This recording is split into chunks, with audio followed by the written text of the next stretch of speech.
कोई भी कटरा की बैठक होती है, कहीं भी बैठ के ऑटो वालों की चर्चा होती है कि ऑटो वाले ये कर रहे हैं, ऑटो वाले वो कर रहे हैं। मैं पहले नंबर जो गलती होगी उसको सुधारेंगे हम।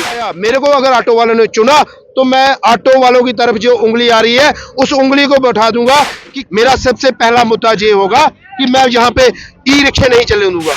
मैं लड़ूंगा, मैं संघर्ष करूंगा इनके लिए। कई बार शिकायतें आती हैं ओवरलोडिंग की और ओवरचार्जिंग की। एक शहर में एक ही रेट होगा, ये मेरा प्रॉमिस है। सत्य कहेंगे, सत्य लिखेंगे, सत्य चलेंगे।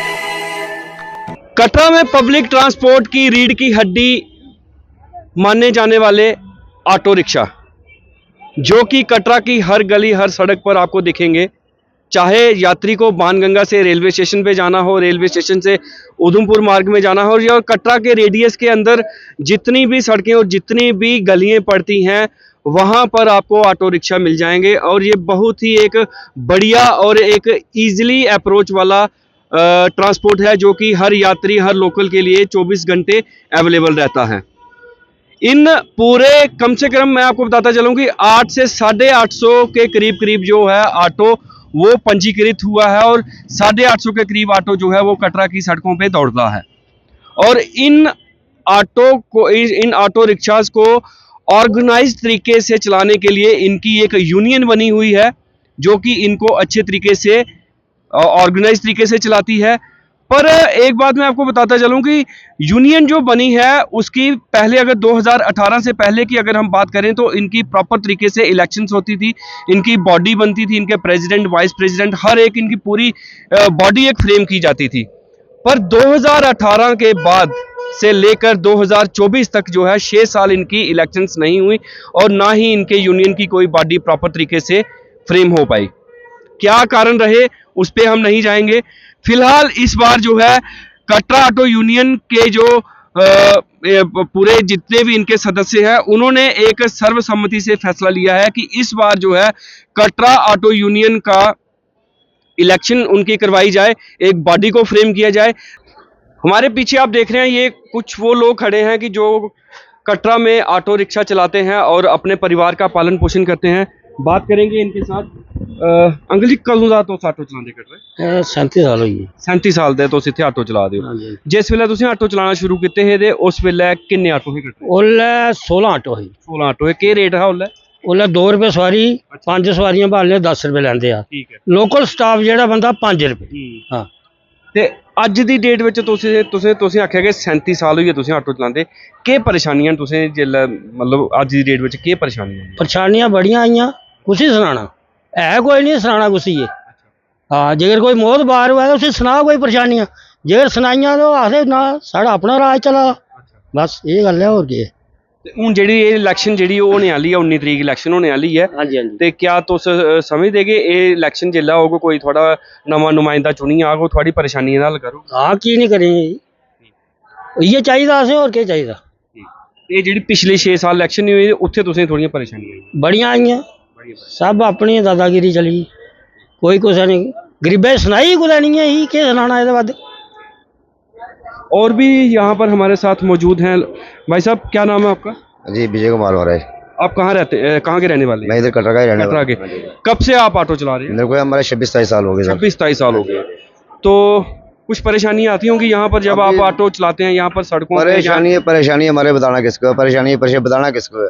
कोई है यूनियन तो है, यूनियन तो है, पर क्या बताना, सुनता कोई नहीं हमारी इधर, कोई सुनता नहीं। हाँ हाँ ठीक है ठीक है ठीक है ठीक है, बस ठीक है। जो इधर हालात है अच्छे नहीं है हमारे लिए। कोई आ जाता है, कोई कुछ मांगता है, कोई कुछ मांगता है, जो रेट है वो मांगते ही नहीं है यहाँ पे। तो अभी ये जो 19 तारीख को इलेक्शन होने जा रही है, इसका जब इलेक्शन होगी कोई ना कोई नुमाइंदा चुन के आएगा, उसका कोई फायदा होगा? हाँ जी, क्यों नहीं होगा, क्यों नहीं होगा, क्यों नहीं होगा। अच्छा बंदा आएगा, हम अच्छे बंदे को क्यों फायदा लेंगे हमसे, ऐसी कोई बात नहीं। फायदे तभी हमने इनको बुलाया है इधर कि हम देखो हमारे साथ नहीं हो, तो आगे पीछे बहुत देखना पड़ता है। इधर नई गाड़ियाँ में नए तवजा भी आ रहा है, कोई कुछ मांगता है, कोई कुछ मांगता है, तो इसलिए कुछ सुधार हो जाए, अच्छी बात है। क्या नाम है सर आपका? रमेश। आप कहाँ के रहने वाले? इधर की कटरा के। कितनी देर से ऑटो चला रहे हैं? हो गए 30-32 साल हो गए। 30-32 साल आपको? जी सर। मेन प्रॉब्लम क्या है कि जिसका आप चाहते हैं कि अगर यहाँ पर आपका नुमाइंदा कोई चुन के आता है और उस परेशानी का हल हो जाए तो आप सोचोगे कि हमारा यहाँ पर ठीक हो गया था? सर जी हमारे को काम चाहिए, अगर गाड़ी कोई सही लाइन से चले, नंबर से चले, रेट सही मिले हमारे को, हमारे कोई प्रॉब्लम नहीं हो, यात्री को प्रॉब्लम नहीं हो, वही चीज़ चाहिए हमारे को। पुलिस भी संभालनी पड़ती है, ट्रैफिक वाले भी संभालने पड़ते हैं, सबको इनको वही कैड कर सकता है जो हमारा नुमाइंदा होगा, जो प्रेसिडेंट आएगा वही कर सकता है। वो तो हमारे तो बस का रोग नहीं है, हमारे से तो कोई अफसर बात नहीं सुनेगा। ये बात है सर। हमारे साथ अभी मौजूद हैं सुदर्शन सिंह जी, जिन्होंने कि 3 बार जो है ऑटो यूनियन की इलेक्शन लड़ी है और जिसमें से 2 बार ये इलेक्ट हुए हैं। इन्होंने 2 बार ये प्रेसिडेंट बने हैं। आज फिर से इनसे बात करेंगे कि क्या इस बार जो इलेक्शंस यहाँ पर होने जा रहे हैं, क्या इसका रवैया रहेगा और किस प्रकार की इलेक्शन होगी, किस प्रकार की इलेक्शंस आप होगी इस बार। मतलब 6 साल बाद आप तकरीबन यहाँ पर इलेक्शन होने जा रही है। कौन कौन से मुद्दों पर यहाँ पर इलेक्शन होगी और क्या आप इस बार इलेक्शन इलेक्ट करने जा रहे हैं? सबसे पहले तो मैं आपका धन्यवाद करना चाहता हूं कि आप ऑटो वालों की कम से कम सुध लेने आए हो। ऑटो जो तबका है ये गरीब तबका है, इनकी मजबूरी है, ये घर से ऑटो चलाने आए हैं। कम से कम कोई मीडिया इनकी सुध लेने आया है, कोई यहाँ पे सुध लेने इनका आया है। तो मैं आपको बता देना चाहता हूँ ये इलेक्शन 2018 में हुई थी। सबसे लास्ट जो इलेक्शन हुई थी 2018 में हुई थी। हर 6 साल ये अभी इलेक्शन हो रही है, 6 साल के बाद इलेक्शन होगी 19 तारीख को। पहले ये इलेक्शन जो अगर ऑटो यूनियन का रिकॉर्ड देखा जाए तो ये इलेक्शन हर साल होती थी। क्यों होती थी हर साल? चर्चा इस बात पे होनी चाहिए कि इलेक्शन होने का ये मकसद था कि ऑटो का जो रिकॉर्ड था वो मेंटेन रहता था। हमारे पास कितनी गाड़ियां आज नहीं आई और कितनी कंडम हुई, कितनी के डॉक्यूमेंट्स ड्यू हैं, कितने के न्यू है, ये पूरा रिकॉर्ड रहता था। अब 6 साल हो गए किन्हीं कारणों की वजह से, जो नुमाइंदे यहाँ से उनकी कमजोरी की वजह से जहाँ पे इलेक्शन नहीं हुई। तो मैं धिक्कारना चाहता हूं लोगों को कि आपको नुमाइंदा चुना गया था। इसका मतलब ये नहीं कि जिन्होंने आपको नुमाइंदा चुना आप उनको जहां पे आगे खराब करो, जहां पे आगे उनकी बर्बादी करो। मेरे को तो लगता है 6 साल में जितनी इनकी बर्बादी हुई है वो किसी की नहीं हुई है। मैं सबसे पहले ये बात करना चाहता हूं, आप बात करते हो कि मुद्दों की, मैं सबसे पहला मुद्दे की ये बात करना चाहूंगा कि आप आज कटरा में कोई भी पुलिस पब्लिक मेला होता है, कोई भी कटरा की बैठक होती है, कहीं भी बैठ के ऑटो वालों की चर्चा होती है कि ऑटो वाले ये कर रहे हैं, ऑटो वाले वो कर रहे हैं। हमारा पहला मुद्दा ये होगा कि चर्चा ये होती है ना कि ऑटो वाले गलत है, मैं पहले नंबर जो गलती होगी उसको सुधारेंगे हम। दूसरे नंबर कि मैं आपसे ये वादा करता हूं, अगर मेरे को चुनाव में बिन करवाया, मेरे को अगर ऑटो वालों ने चुना तो मैं ऑटो वालों की तरफ जो उंगली आ रही है उस उंगली को बैठा दूंगा कि क्यों ऑटो वाले गलत नहीं है, ऑटो वाले सही है, ऑटो वाले गरीब है, ऑटो वाले मजबूर है। रही बात आगे आने वाले मुद्दों की, मेरा सबसे पहले मुद्दा ये होगा कि ऑटो कटरा में ये जो आप नीले ऑटो देख रहे हो, ग्रीन अपने इलेक्ट्रॉनिक ऑटो, मैं कटरा में सबसे पहले तो इनका समाधान होगा। जो ब्लैक ऑटो है इनको परमिट किसने दिए? गवर्नमेंट ने दिए, गवर्नमेंट ने परमिट दिए। आज एक ऑटो की कीमत 8 लाख है। जो गरीब आदमी केस करवा के ऑटो लाया है 8 लाख खर्च कर रहा है, अगर आप ई रिक्शे बीच में डाल दोगे तो इनका क्या होगा? मेरा सबसे पहला मुद्दा ये होगा कि मैं यहाँ पे ई रिक्शे नहीं चलने दूंगा। मेरा दूसरा मुद्दा ये होगा कि इनके रेट रिवाइज नहीं हुए। 2017 के बाद 2017 में मैंने रेट रिवाइज करवाए थे, उसके बाद कोई इनका रेट रिवाइज नहीं हुआ है।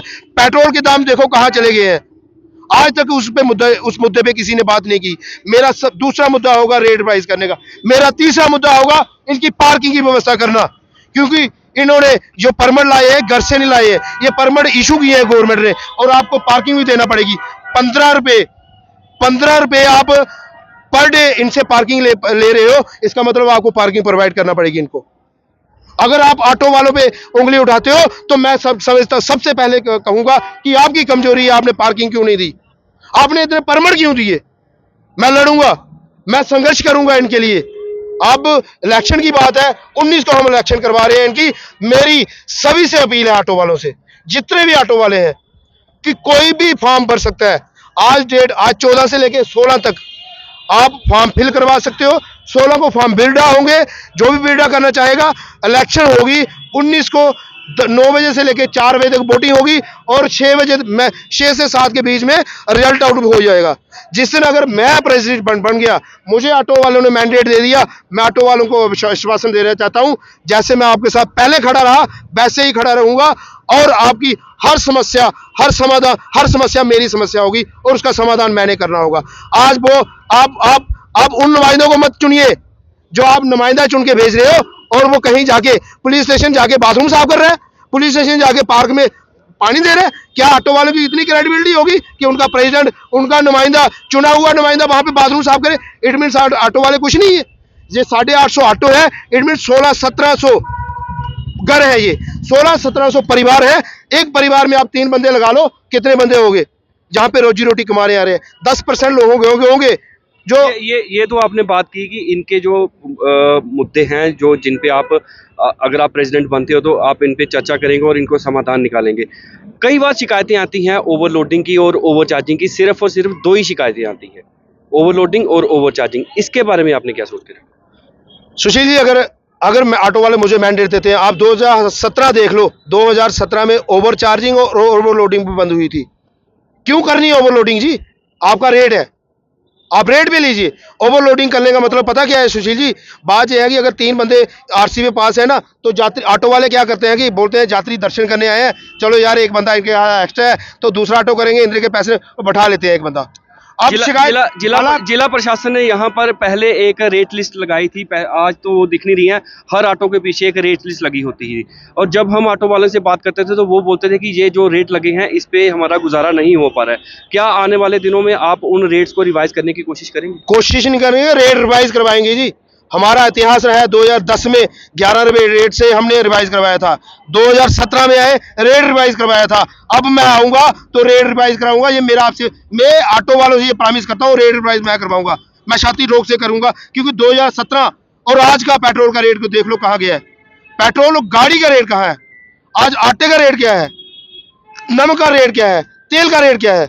क्या ऑटो वालों को अधिकार नहीं है रेट रिवाइज करने का? अब चले जाओ वैष्णो देवी में, अर्धकुंवारी से लेके भवन तक 6 किलोमीटर है जी, 350 रुपये पर बंदा ले रहे हैं वो। क्यों? उनका क्या खर्चा है? बैटरी, इलेक्ट्रिसिटी, जहां पे तो पेट्रोल लग रहा है, जहां पे तो परमिट भी है, सब कुछ है।